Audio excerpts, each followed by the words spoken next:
not a St. Paul organization.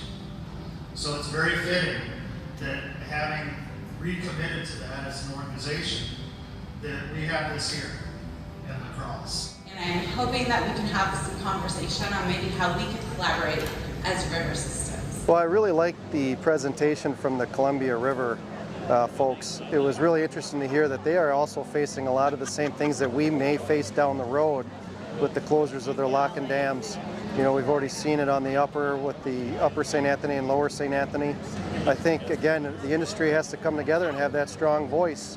Otherwise, our story gets lost and other people's interests come to the front. We have dams, but we use them for hydropower, and we also use our transportation system through our locks as well.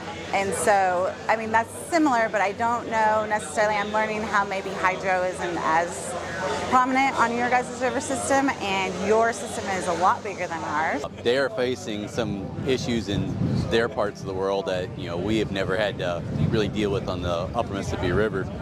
But several years ago we had a lock and dam close upper St. Anthony Falls, and that was done with very little governing. Just the city didn't want it there, and a few politicians got involved and just said, let's close this lock, and it happened. Well, they're having the same thing over there with their locks and dams and their hydroelectric dams with their salmon population.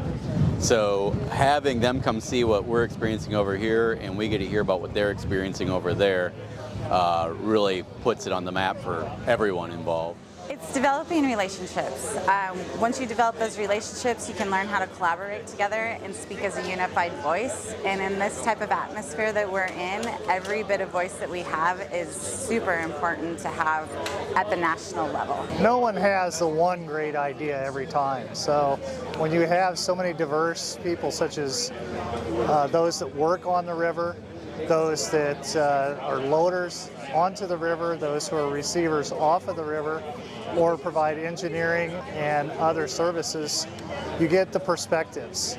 And only through having a collection of those perspectives do you get rounded solutions and understand the intricacies of the issues and the needs of the upper Mississippi. By working together, we're going to be able to go to the Corps of Engineers, to go to the government and say, hey, these are the things that we really need to get taken care of for us to continue our business. And so by coming together as UMWA, this could be our platform to really accomplish those things. UMWA has been not very active over the last few years, and putting these activities together or sessions together to bring other groups of industry into place, you know, it really puts UMWA on the map. And UMWA being the only group that is solely for the upper Mississippi River, you know, we have a role to play here.